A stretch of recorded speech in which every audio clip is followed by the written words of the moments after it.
Hello बच्चों, welcome back to the channel. आज हम लोग अपना लेक्चर नंबर 6 स्टार्ट करने जा रहे हैं बेसिक अकाउंटिंग टर्म्स का। पहले हमने 5 लेक्चर में चैप्टर को पढ़ा और बहुत ही इजी तरीके से हमने सारी टर्म्स को समझा था। आज जो हम टारगेट करेंगे वो करेंगे ट्रेड रिसीवेबल्स को, डेटर्स को, bill receivable, trade payable, creditor और बिल्स पेबल को। ये कुछ टर्म्स हैं, इनको जानेंगे। उसके साथ हम cost of goods sold, goods क्या होते हैं, voucher, discount, book of account, solvent, insolvent, depreciation, life stock investment और कुछ टर्म्स हैं जिनको हम जानेंगे। ठीक है, तो चलिए स्टार्ट करते हैं। बच्चों, उन चीजों को समझने से पहले आप एक एग्जाम्पल के तौर पे जरा यहां पर एक कहानी सुनो, ठीक है, और इसको समझो। इससे आपको बहुत आसानी से समझ में भी आएगा और आप रिलेट भी कर पाओगे सभी टर्म्स को। मान लो कि ये एक मैम है, ठीक है, इनको ज्वेलर्स वाले भैया से एक ज्वेलरी खरीदनी है। ज्वेलरी के लिए आप मान लो कि अभी इनके पास सारी ज्वेलरी है, लेकिन इनके पास एक रिंग नहीं है, इनको एक रिंग की जरूरत है। ठीक है, अब ये वो रिंग लेने किसके पास जा रही है? ज्वेलर्स वाले भैया के पास रिंग लेने जा रही है। जब ये ज्वेलर वाले भैया के पास रिंग लेने जा रही है, इनको ये वाली रिंग पसंद आ गई। ठीक है, इन्होंने ज्वेलर वाले भैया से रिंग ले ली, लेकिन इन्होंने कैश देने से मना कर दिया।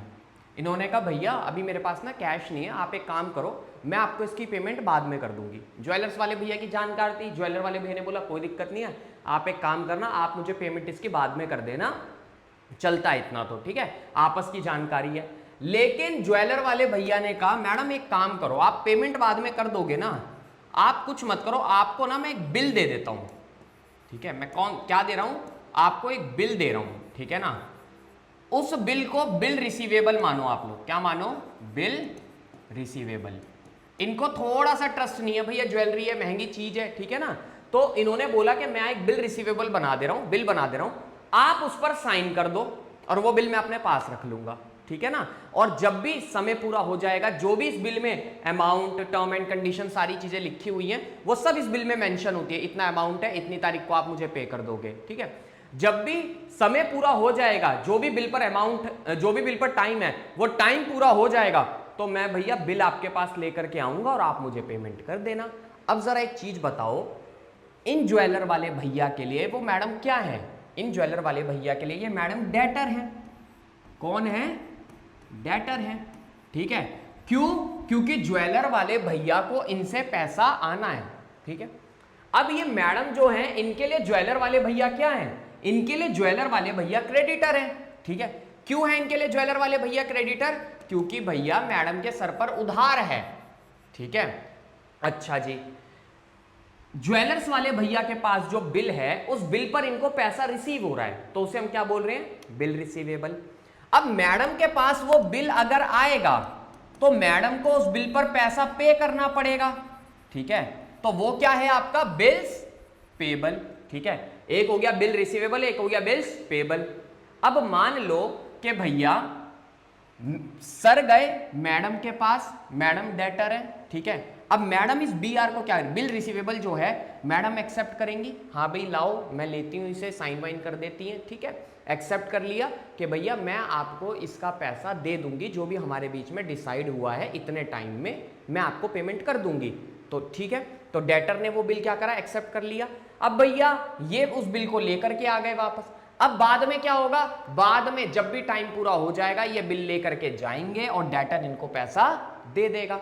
यानी कि अगर मैं बिल रिसीवेबल को जोड़ दूं डेटर के साथ, तो आपका बन जाता है क्या?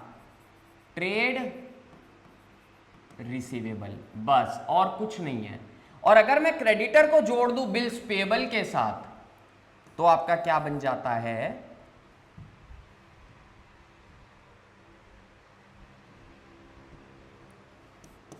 ट्रेड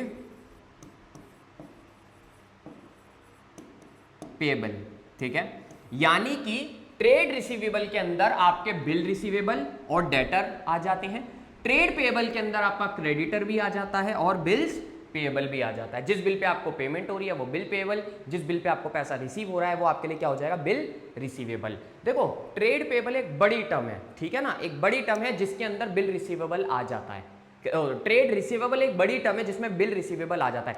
ट्रेड रिसीवेबल जो आप पढ़ोगे अभी, ट्रेड रिसीवेबल का मतलब क्या हो गया कि आप जिस भी चीज का बिजनेस करते हो, याद रखना ट्रेड रिसीवेबल में आप उन्हीं चीजों को पढ़ोगे जिस चीज का आप बिजनेस करते हो। मान लो अगर मेरा मोबाइल फोन का बिजनेस है तो मोबाइल फोन को बेचने से जो भी मेरे पास पैसा आ रहा है वो मेरा ट्रेड रिसीवेबल में मैं स्टडी करूंगा उस पैसे को, ठीक है।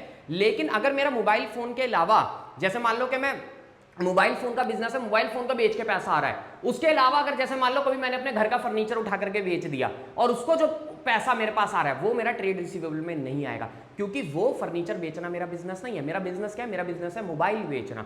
तो मोबाइल बेचने से जो मेरे पास पैसा आता है वो मेरा ट्रेड रिसीवेबल में मैं स्टडी कर सकता हूं।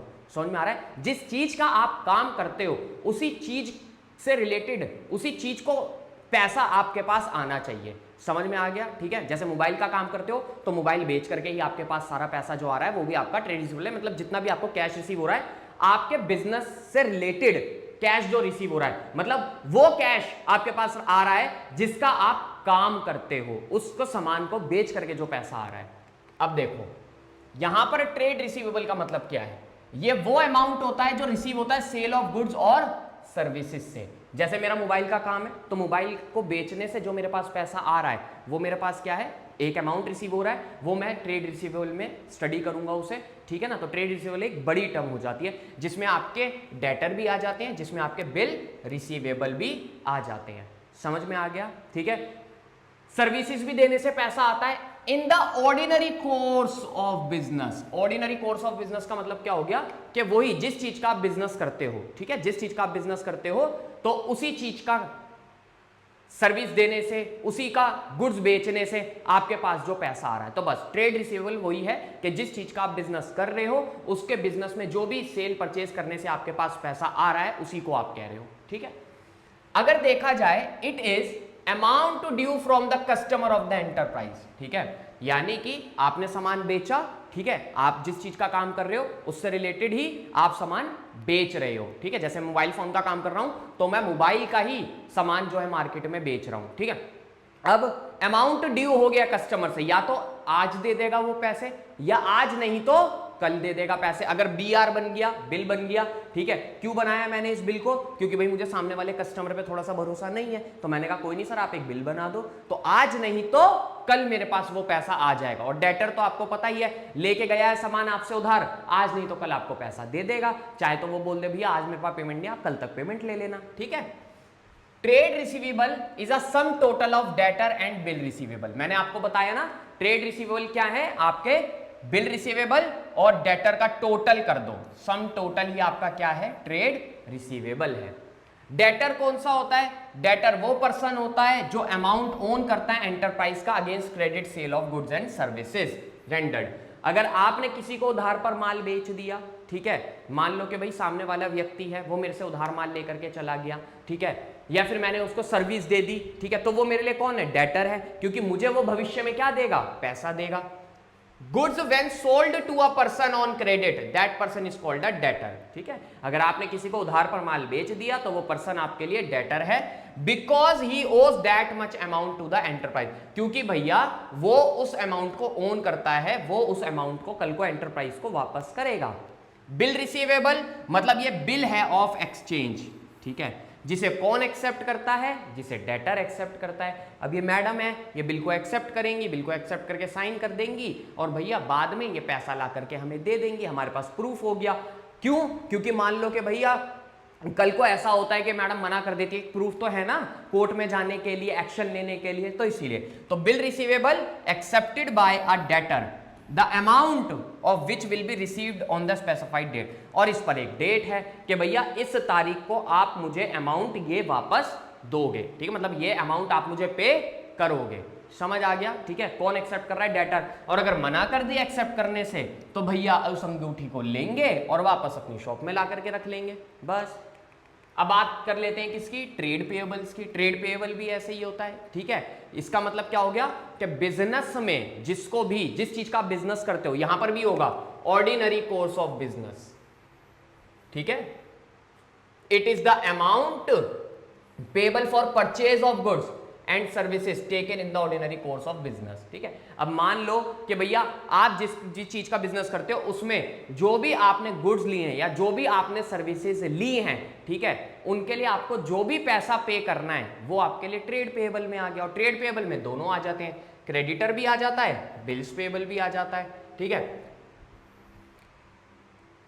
It is the amount due to the seller of goods by the enterprise. ठीक है, किसी ने कोई भी एंटरप्राइज, यानी मान लो मैं जिस चीज का बिजनेस करता हूं, सामने वाले ने अगर मुझे गुड्स सेल करा है, सामने वाला जो सेलर है उसने मुझे गुड्स को बेचा है, तो मुझे उसको एक अमाउंट पे करना है। ठीक है, तो मेरे लिए वो किस में आ रहा है, ट्रेड पेएबल में आ रहा है। तो जो भी आपके बिजनेस में अमाउंट पे करना है आपको, वो आपके लिए सब किस में आ रहा है, ट्रेड पेएबल में। लेकिन आपका बिजनेस में होना चाहिए, मतलब बिजनेस जिस चीज का आप कर रहे हो, ठीक है, उसी से रिलेटेड होना चाहिए। मोबाइल फोन का बिजनेस कर रहे हो तो मोबाइल फोन से रिलेटेड जितने भी आपके सेलर थे जिनको आपको अमाउंट पे करना है, ठीक है, जिन्होंने भी आपको सामान दिया था, ठीक है, आपको, और अब जितनों को भी आपको पैसा पे करना है वो आपके लिए ट्रेड पेएबल है। लेकिन मोबाइल फोन के अलावा अगर कोई और व्यक्ति है जिसको आपको पैसा पे करना है, यानी कि वो व्यक्ति आपके बिजनेस, आप उस चीज का, जैसे मान लो कि अब फर्नीचर वाला है, ठीक है, मैं तो मोबाइल फोन का बिजनेस करता हूं, अब एक ऐसा भी व्यक्ति जो मेरे घर में फर्नीचर बना के गया था, जो मुझे फर्नीचर दे के गया था, अब मुझे उसको भी पैसा देना है, लेकिन वो मेरा ट्रेड पेएबल में नहीं आएगा। ठीक है, क्योंकि मेरा फर्नीचर का काम नहीं, मेरा तो मोबाइल फोन का काम है। तो मोबाइल फोन के काम में जिन भी लोगों से मैंने पैसा ले रखा है या जिन भी लोगों को मुझे पैसा देना है वो सब मेरे ट्रेड पेएबल में है। Trade payable is the sum total creditor और बिल्स पेएबल का। ठीक है, क्रेडिटर कौन होते हैं भैया, फर्म अगर किसी से उधार ले रही है तो वो कौन है, उसके लिए क्रेडिटर है। जैसे यहां पर देखो, क्रेडिटर पर्सन होता है या एंटरप्राइज होती है। एंटरप्राइज ओज amount against credit purchases of goods और सर्विसेज टेकन।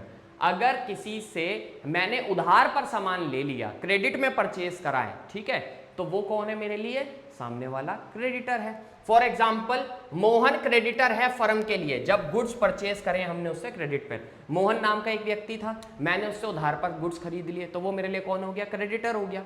बिल्स पेएबल का ये बिल ऑफ एक्सचेंज होता है, ये भी एक बिल है, एक्सेप्टेड बाय द पर्सन और enterprise, the amount of which will be payable on the specified date. तो इस बिल पर भी आपको पैसा पे करना पड़ता है। ठीक है, ये बिल है, जो डेट है इस पे है। ठीक है, अब ये क्या है कि भैया वो बिल लेकर के आए सामने वाला, आपने क्या कर रहा है, आपको उस बिल पर पैसा पे करना पड़ रहा है। आ गया समझ में, क्लियर है। ठीक है, तो याद रखना। अब गुड्स क्या होते हैं भैया, गुड्स कुछ नहीं है, जिस चीज का आप बिजनेस करते हो वो सभी चीजें आपके लिए गुड्स है। मैं मोबाइल फोन का बिजनेस कर रहा हूं, मोबाइल फोन मेरे लिए गुड्स है, बस खत्म बात। ठीक है, बाकी मान लो कि आइसक्रीम वाला आइसक्रीम बेच रहा है तो आइसक्रीम उसके लिए गुड्स है। ठीक है, तो जिस भी चीज का आप बिजनेस करते हो वो सभी चीजें आपके लिए गुड्स कहलाती हैं, खत्म। गुड्स फिजिकल आइटम है, यानी कि भैया आप इन्हें देख सकते हो, छू सकते हो। Trade, that person purchase to be sold, इंसान खरीदता है इसे बेचने के लिए। मैंने मोबाइल खरीदे हैं बेचने के लिए। ठीक है, of a business, stating they are the stock in trade of an enterprise purchased और manufactured with the purpose of selling. यानी कि ये क्या होते हैं भैया, ये किसी भी एंटरप्राइज के पास है, कोई भी एंटरप्राइज किसी चीज को मैन्युफैक्चर करती है, या तो उसने खरीदा है बेचने के लिए या मैन्युफैक्चर कर रही है, तो वो सभी चीजें उसके लिए क्या है, गुड्स हैं, क्योंकि वो मार्केट में उसे बेचेगी और उससे बेचकर प्रॉफिट कमाएगी। ठीक है, एग्जाम्पल दे रखा है होम अप्लायंसेज में, जैसे टीवी, फ्रिज, एसी, ये सब चीजें क्या है, किसी एंटरप्राइज के लिए गुड है। ठीक है, कारपेंटर के लिए फर्नीचर एक गुड है। अब आ जाता है कॉस्ट और कॉस्ट ऑफ गुड्स सोल्ड। देखो, मान लो कि मैं आपसे ये कहता हूं कि ये गलत है यहां पे, ठीक है ना। देखो, मान लो कि मैंने एक प्रोडक्ट को परचेज करा, मैं एक प्रोडक्ट को खरीद करके लेकर आया हूं। यहां समझते हैं, मैं एक प्रोडक्ट को परचेज करता हूं, ठीक है, परचेज करने में जो भी मैंने खर्चा किया है, जो भी मेरा एक्सपेंस हुआ है, इस प्रोडक्ट को परचेज करने में जो भी मैंने खर्चा किया वो मेरी क्या है, कॉस्ट है। अब इस प्रोडक्ट को परचेज करके मैं लेकर के आया, तो मैंने इस पर बहुत सारे खर्चे करे इसको मार्केट में सोल्ड करने से पहले। ठीक है, मार्केट में सोल्ड करने से पहले बहुत सारे, ऐसे ही तो मैं प्रोडक्ट खरीद के लाया हूं, मैं उसे बेच तो दूंगा नहीं, मैं और भी खर्चे करूंगा। जैसे मान लो कि भैया इस प्रोडक्ट को पूरी तरीके से तैयार करने में मेरे को थोड़ा बहुत रॉ मटेरियल भी लेकर के आना पड़ा। ठीक है भाई, मुझे लेबर का भी खर्चा करना पड़ा। ठीक है, मुझे कुछ एक्सपेंसेस भी और भी करने पड़े। ठीक है, ओवरहेड एक्सपेंसेस। ठीक है, तो भैया जो प्रोडक्ट मैं मार्केट में बेच रहा हूं, जो प्रोडक्ट मैं मार्केट में बेच रहा हूं उसको बनाने में मेरा जितना भी खर्चा लगा है, जो प्रोडक्ट मैं मार्केट में बेच रहा हूं उसको बनाने में मेरा जितना भी खर्चा लगा है, उसको तो आप क्या देते हो, कॉस्ट ऑफ गुड सोल्ड। ठीक है, जो भी सामान आप मार्केट में बेच रहे हो उस सामान को बनाने में आपका जितना भी खर्चा लग गया, जो भी कॉस्ट आ गई, ठीक है, वो कॉस्ट ऑफ गुड सोल्ड है। लेकिन अगर आप एक प्रोडक्ट को परचेज करके लेकर के आ रहे हो, ठीक है ना, तो उसमें जो आपका खर्चा आ रहा है वो आपकी क्या है, कॉस्ट है। ठीक है ना, तो मैं प्रोडक्ट को परचेज करके लेकर के आ रहा हूं तो उस पर जो मेरा खर्चा हो रहा है वो मेरे लिए क्या है, कॉस्ट है। ठीक है, लेकिन अब जब मैं इस पे और खर्चे कर रहा हूं, ठीक है, क्योंकि भैया मुझे इसे मार्केट में बना के पूरी तरीके से कंप्लीट ही तो बेचना है, तो बेचने से पहले मेरे जितने भी इस पे खर्चे हो रहे हैं वो मेरी क्या है, कॉस्ट ऑफ गुड्स सोल्ड है। यानी कि जो गुड्स मैं बेच रहा हूं उसको बनाने में मेरी जो भी कॉस्ट आई है वही मेरी क्या होती है, कॉस्ट ऑफ गुड सोल्ड होती है। तो यहां पे वही दे रखा है कि कॉस्ट क्या होती है बेटा, it is the amount of expenditure incurred और एट्रीब्यूटल टू ए स्पेसिफाइड आर्टिकल। ठीक है, जो भी एक आर्टिकल पे या जो भी एक चीज पर आप पैसा जो खर्च कर रहे हो, ठीक है, वो आपके लिए क्या है, कॉस्ट होती है। जो भी पैसा आपका, जैसे किसी प्रोडक्ट पर या किसी एक्टिविटी पर, देखो यहां पर इस प्रोडक्ट को खरीद के लाने में जो भी मेरा पैसा खर्च हो रहा है तो वो मेरे लिए क्या कहलाएगी, एक कॉस्ट कहलाएगी। अब कॉस्ट ऑफ गुड्स सोल्ड मैंने बता दिया, direct cost attributable to the production of goods sold. ठीक है, यानी कि जो भी मैं गुड्स को बेच रहा हूं उस पे मेरा जितना भी खर्चा हुआ है, बेचने से पहले पहले उसको बनाने में मैंने जितना भी खर्चा करा है वो मेरी क्या है, कॉस्ट ऑफ गुड्स सोल्ड है। जैसे मैं 18 रुपए का बेच रहा हूं और अगर मेरे को उसे बनाने में 14 रुपए का खर्चा आया है तो 14 रुपए क्या है, वो मेरी कॉस्ट ऑफ गुड सोल्ड है। ठीक है, अब कुछ और टर्म्स आ जाती हैं, वाउचर क्या है, बुक ऑफ अकाउंट क्या है, solvent, insolvent, investment, depreciation, life stock. ठीक है, देखो सिंपल सी चीज है, आप कहीं पर भी कोई बिजनेस ट्रांजैक्शन करते हो, ठीक है, जैसे मान लो कि आप कहीं से भी कुछ भी खरीद के लाते हो तो वो आपको एक रिसिप्ट देता है ना, एक प्रूफ होता है ना, आपने कहीं किसी मॉल से कहीं सामान खरीदा हो, ठीक है, तो भी क्या होता है, एक प्रूफ, वो एक बिल दे देते हैं आपको। तो बिजनेस में भी ऐसे क्या होते हैं, वाउचर्स होते हैं जो एक प्रूफ का काम करते हैं, एक एविडेंस होते हैं बिजनेस ट्रांजैक्शन का कि हाँ इस व्यक्ति ने इस चीज की ट्रांजैक्शन करी है, तो बस वो आपके लिए वाउचर होते हैं। वाउचर क्या है, एक एविडेंस है, एक प्रूफ का काम करता है कि इस बिजनेस ने ये ट्रांजैक्शन सच में करी है या नहीं करी, तो वो सब चीजें आपकी वाउचर में आ जाती हैं। तो वाउचर क्या है, ठीक है, एग्जांपल्स हैं वाउचर के। वाउचर एक एविडेंस है बिजनेस ट्रांजैक्शन का, वाउचर कैश मेमो, इनवॉइस और bill, receipt, debit credit note etcetera. ठीक है, कैश मेमो होता है, आपने कहीं पे सामान खरीदा तो कैश में आपको बिल बना करके दे देते हैं, कैश मेमो उसको कह देते हैं। ठीक है ना, इनवॉइस हो गया, आपके बिल रिसिप्ट हो गए। बुक ऑफ अकाउंट एक बुक होती है जिसमें आप अपने सारे अकाउंट को मेंटेन करते हो, वो आपके लिए बुक ऑफ अकाउंट है।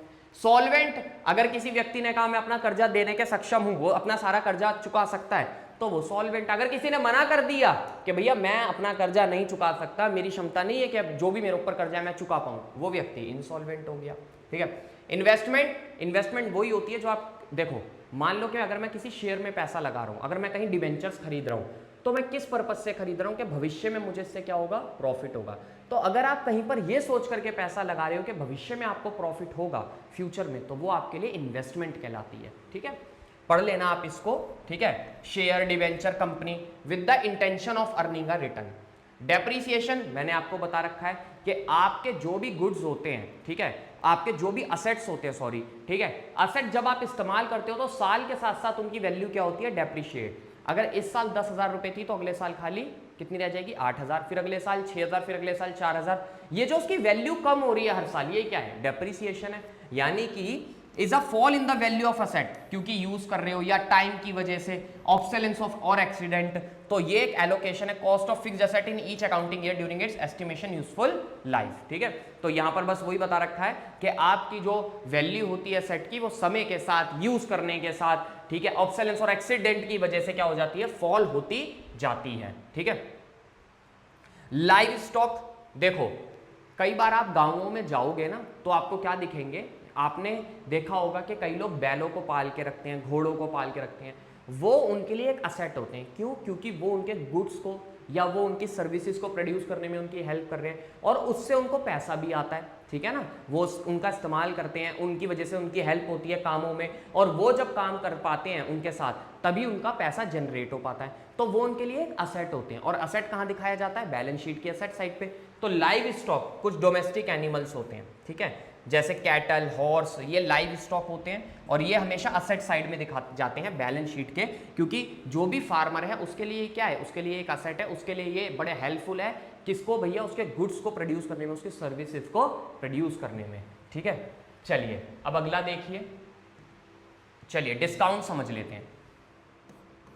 मान लो डिस्काउंट का मतलब क्या होता है? देखो डिस्काउंट एक होता है देने वाला, एक होता है लेने वाला। जो डिस्काउंट देता है उसके लिए वो एक्सपेंस है, उसके लिए वो खर्चा है। जो डिस्काउंट लेता है उसके लिए वो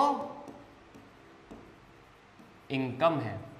जो डिस्काउंट दे रहा है वो उसे खर्चा मानेगा, एक्सपेंस, और जो डिस्काउंट ले रहा है उसके लिए क्या? इनकम है। नहीं आया समझ में? एक एग्जांपल से समझो। मान लो कि मैं एक क्वांटिटी खरीदने गया, ठीक है, मान लो मैं 2 शूज खरीदने गया, ठीक है, 2 पेयर ऑफ शूज खरीदने गया, ठीक है, मतलब मैंने जब शूज खरीदे तो वो 2000 के थे, ठीक है, 2000 के मैं शूज खरीदने गया।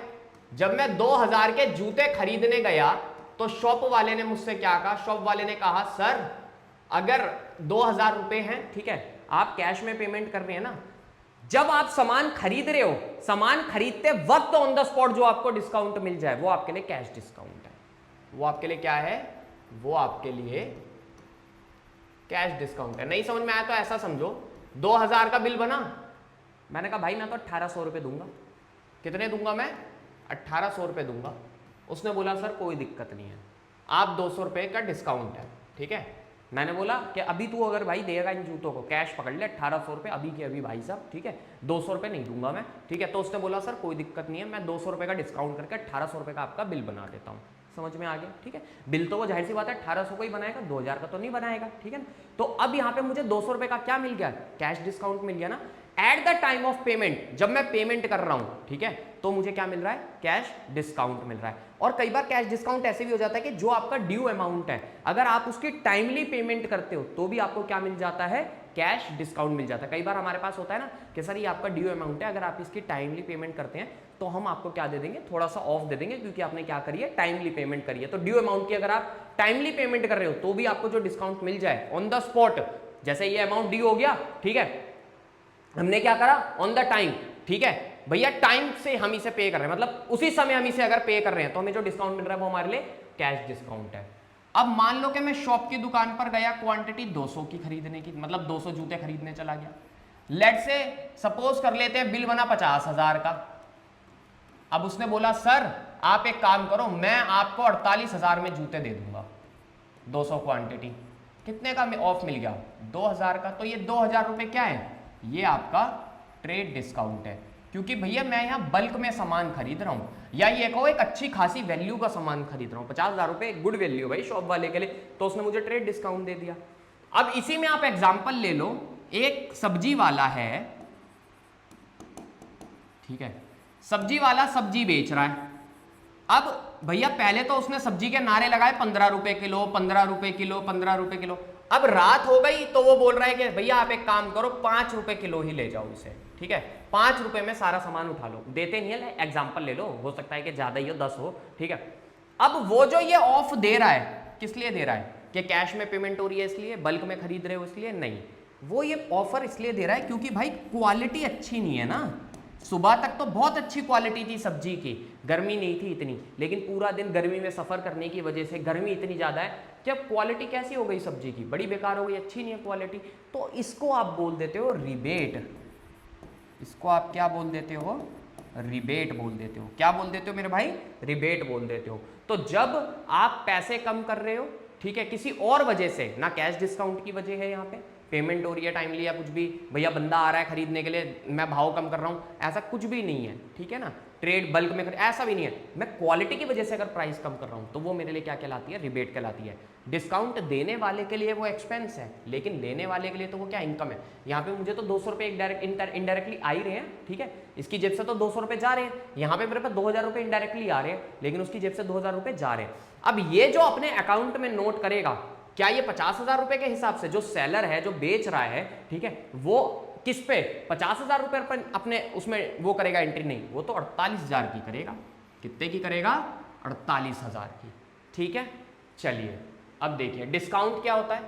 रिडक्शन होता है प्राइस में गुड्स के from the amount to be paid to a customer by the enterprise. ठीक है, जो कस्टमर अमाउंट पे कर रहा है, ठीक है, उस अमाउंट को हम कम कर देते हैं तो वो आपका डिस्काउंट कहलाता है।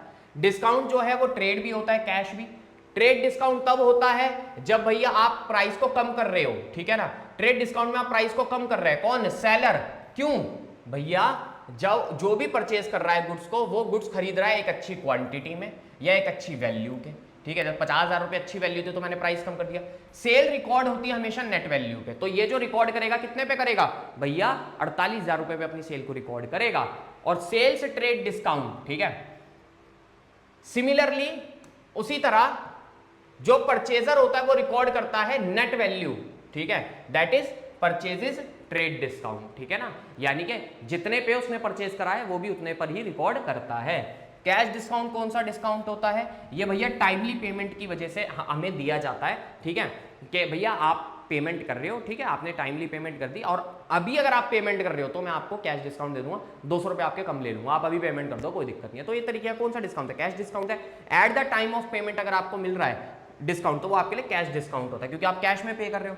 ये एक्सपेंस होता है जो डिस्काउंट दे रहा है, और इनकम होती है उस पार्टी के लिए जो कि कैश को रिसीव कर रहा है। It is recorded in the book of account of both the parties. ठीक है, तो याद रखना कि कैश डिस्काउंट के केस में भैया एक के लिए वो एक्सपेंस है, दूसरे के लिए वो क्या है? इनकम है। ठीक है, और ये दोनों ही पार्टी अपने उसमें रिकॉर्ड करती हैं। यहां पर ये वाला याद रखना, ठीक है, कि एक के लिए ये जो दे रहा है उसके लिए एक्सपेंस है, जो ले रहा है उसके लिए क्या है? ये इनकम है। ठीक है, जैसे यहां पर आपने देखा था, शायद से मैंने 2,000 रुपए वाले में भी बोल दिया था। ठीक है, लेकिन आप इस वाले केस में याद रखना कि कैश डिस्काउंट में जो 200 रुपए का दे रहा है उसके लिए एक्सपेंस है, जो ले रहा है उसके लिए वो इनकम है। ठीक है, रिबेट भैया इसमें क्या होता है? Value of goods sold along by seller after the goods have been sold. ठीक है ना, ये थोड़ा सा वो हो गया। इसमें क्या होता है? आप प्राइस को कम करते हो गुड्स के, ठीक है, सेलर इसको करता है। क्यों?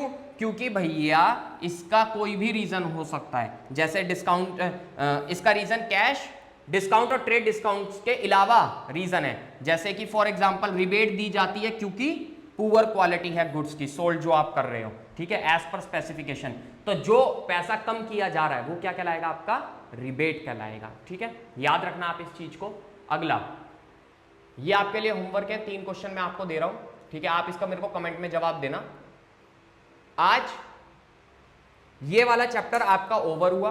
नेक्स्ट क्लास में हम मीनिंग ऑफ अकाउंटिंग को स्टार्ट करने वाले हैं, और चैप्टर नंबर 1 हमारा ओवर हो जाएगा। फिर हम चैप्टर नंबर 3 को अपने स्टार्ट करेंगे, और कुछ बेसिस और फिर अकाउंटिंग इक्वेशन को।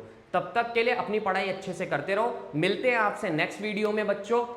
होपफुली आपको वीडियो अच्छा लगा होगा। अपने फ्रेंड्स को शेयर करो, सब्सक्राइब करो चैनल को, और वीडियो को लाइक कर देना। मिलते हैं आपसे नेक्स्ट वीडियो में। बाय बाय बच्चों।